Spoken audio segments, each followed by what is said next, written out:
அது என்னன்னு நம்ம கற்றது கையளவு சேனலில் பார்ப்போம். மதுரையை சேர்ந்த என் நண்பருக்கு பாஸ்போர்ட் எடுக்கும் போது ஏற்பட்ட ஒரு அனுபவத்தை பற்றி தான் இப்போ நான் உங்ககிட்ட பகிர்ந்துக்க போகிறேன். பாஸ்போர்ட் வெரிஃபிகேஷனுக்காக போலீஸ் லஞ்சம் கேட்குறதும் நாமும் நம்ம வேலை சீக்கிரமாக ஆகணுன்றதுக்காக அவங்க கேட்குற காசு கொடுக்கறதும் ரொம்ப வாடிக்கையான விஷயமா போச்சுங்க.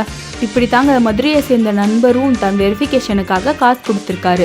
ஆனால் அப்படி காசு கொடுத்தும் அவருக்கு வேலை நடக்காமல் போனது தான் இதில் வருத்தத்துக்குரிய விஷயம். அது என்னன்னா, வெரிஃபிகேஷன் பண்ண போலீஸ் அவரை பற்றின தகவலை பாஸ்போர்ட் ஆஃபீஸ்க்கு ரிப்போர்ட்டாக கொடுக்கவே இல்லை.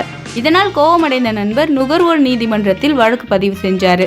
நாம போலீஸ் வெரிஃபிகேஷனுக்கு காசு கட்டணுமா அப்படின்னு தகவல் அறியும் சட்டத்தின் கீழே கேட்டபோது நமக்கு கிடைத்த பதில் இதுதாங்க. இந்த தகவலை நண்பர் எங்களிடம் ஷேர் பண்ணும் போது எங்களுக்கு ரொம்ப ஷாக்கிங்காக இருந்துச்சுங்க. நாம் ஒரு பாஸ்போர்ட் எடுக்கணும்னா அதுக்கு 1500 ரூபாய் செலவாகுங்க. அந்த 1500 ரூபாயில இருந்து மத்திய அரசு மாநில காவல்துறைக்கு வெரிஃபிகேஷனுக்காக 150 ரூபாய் கொடுக்குறாங்க. அதுவும் 20 நாளுக்குள்ள போலீஸ் அவங்களோட வெரிஃபிகேஷனை முடிச்சு ரிப்போர்ட் கொடுத்து ஆகணுங்க. அப்படி 20 நாளில் போலீஸ் வெரிஃபிகேஷன் பண்ணி ரிப்போர்ட் கொடுக்கலனா பாஸ்போர்ட் ஆஃபீஸ் அவங்களுக்கு மீண்டும் ஒரு 50 ரூபாய் கொடுக்குறாங்க. இந்த தகவல் அடிப்படையில் எனது நண்பருக்கு பாஸ்போர்ட் கிடைத்தது.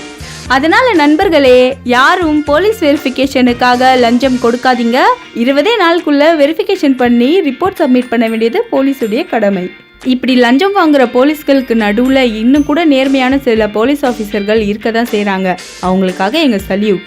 இதேபோல் இடைத்தரகர்களை நம்பி ஏமாறாமல் பாஸ்போர்ட் புதிதாக அப்ளை பண்ணும்போது www.passportindia.gov.in என்ற இணையதளத்தில் நீங்களே நேரடியாக அப்ளை செய்து பெற்றுக்கொள்ளுங்கள். இந்த நிகழ்ச்சி உங்களுக்கு பிடிச்சிருந்தால் லைக் பண்ணுங்கள், ஷேர் பண்ணுங்கள், கமெண்ட் பண்ணுங்கள்.